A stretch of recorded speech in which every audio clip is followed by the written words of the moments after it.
प्रयागराज से खबर, जहां पर बेसिक शिक्षा निदेशालय की स्कूल बैग वितरण योजना में बड़े पैमाने पर अनियमितता पाई गई है। सीएजी की ऑडिट रिपोर्ट में इस बात का खुलासा किया गया है। ऑडिट रिपोर्ट में यह साफ कहा गया है कि टेंडर प्रक्रिया में अनियमितताओं के चलते विद्यार्थियों को काफी नुकसान हुआ है। रिपोर्ट की माने तो 1 करोड़ 15 लाख विद्यार्थियों को इसका नुकसान उठाना पड़ा है। साथ ही 3 सालों में 9 करोड़ 46 लाख रुपए के बैग भी नहीं बांटे गए, जबकि विद्यार्थियों को देने के लिए 110 करोड़ रुपए के बैग खरीदे गए थे। बेसिक शिक्षा विभाग में अनियमितताओं का मामला स्कूल बैग तक ही नहीं रुका है। अलग अलग जनपदों में लगभग 45 करोड़ की लागत से बनने वाले छात्रावास भी अभी तक आधे पड़े हुए हैं। प्रधान महालेखाकार की माने तो एक लंबे अरसे तक इन कामों का आधा अधूरा होना ये बताता है कि इनमें लापरवाही बरती गई है। उन्होंने कहा कि इसके लिए संबंधित विभागों को इसकी ऑडिट रिपोर्ट भेजी जा चुकी है। स्कूल बैग जो खरीदे थे तो लगभग 110 करोड़ का होगा, लेकिन उसमें काफ़ी सारे पेमेंट होकर डिस्ट्रीब्यूशन हो गई है। अभी जो पड़ी हुई है विभाग के पास वो लगभग 6.5 लाख स्कूल बैग्स, जिसका कॉस्ट 9.5 करोड़ करीब है। तो वो 3 साल से ज़्यादा हो गया, उसका डिस्ट्रीब्यूशन नहीं हो रही है। और कारण क्या है विभाग के पास होगा, हमें जानकारी नहीं है, क्योंकि हम मांग पूछे थे, उनको कोई हमको जानकारी नहीं दी गई है। मोहम्मद गुफरान इस वक्त हमारे साथ ज्यादा जानकारी के साथ जुड़ चुके हैं। मोहम्मद गुफरान, ऐसी लापरवाहियां या फिर धांधली कह लीजिए पहले भी देखने को मिली है, अभी क्या जानकारी मिली है इस पूरे घटनाक्रम को लेकर? लापरवाही जो है किसकी तरफ से बरती गई, क्यों ये जो बैग है वो वितरित नहीं किए गए बच्चों के?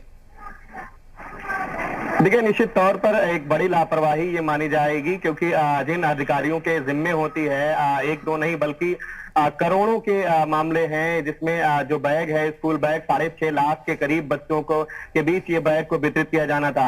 लेकिन निश्चित तौर पर जिस तरीके से ये बैग वितरित नहीं किए जा सके, इसमें टेंडर प्रक्रिया की बात सामने आ रही कि टेंडर प्रक्रिया जो है वो समय से नहीं हुई। सवाल यही उठता है कि जिनकी जिम्मेदारी थी कि टेंडर प्रक्रिया को सही समय से जारी करके इसको वितरित कराया जाए, जिसकी जरूरत थी, क्योंकि ये बैग जो है उन बच्चों के लिए थी जो परिषदीय स्कूलों में पढ़ने वाले, शिक्षा स्कूलों में पढ़ने वाले बच्चे थे, उनकी थी। ऐसे में उन्हें उन तक ये बैग बन तो जरूर गया, करोड़ों की लागत हुई, इसमें लगभग 9.5 लाख रुपए, 9.5 करोड़ रुपए की लागत से ये बैग बने, लेकिन इन बैग को डिस्ट्रीब्यूट नहीं किया गया। तो इनकी जवाबदेही, जिम्मेदारी जिन पर थी, उन्होंने ऐसा क्यों नहीं किया, सवाल ये है। लेकिन अभी फिलहाल इस पूरे मामले को लेकर के सीएजी की जो रिपोर्ट है वो एक तरीके से सामने आई है। अब इसमें सीएजी जो है अपने तरफ से जो संबंधित विभाग है उनको कार्रवाई के लिए एक तरीके से रिकमेंड कर रहा है। साफ एक सबसे बड़ी बात ये बता दूं कि ये 2016-2017 के बीच में ये बैग उस समय डिस्ट्रीब्यूट होने के लिए आए थे, लगभग 110 करोड़ की लागत से।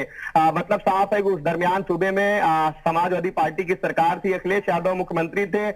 तमाम एक तरीके से उन्होंने दावे किए थे, खास करके स्कूलों के लिए काम करने के, जिसमें एक बड़ी अनियमितता छात्रावासों से लेकर के दूसरे विभागों में भी जो मॉडल एकलव्य मॉडल के स्कूल जो आवासीय विद्यालय बनाए जाने थे, लगभग 35 करोड़ की लागत के हैं, उनमें भी तमाम जो अनियमितताएं हैं वो सामने आई है। लेकिन सवाल यही है सबसे बड़ा कि जिम्मेदारी किसकी, जवाबदेही किसकी तय होगी, ये फिलहाल अभी जो सीएजी की रिपोर्ट है उसके बाद ही तय हो पाएगा। जी बिल्कुल, बहुत शुक्रिया आपका गुफरान तमाम जानकारी देने के लिए।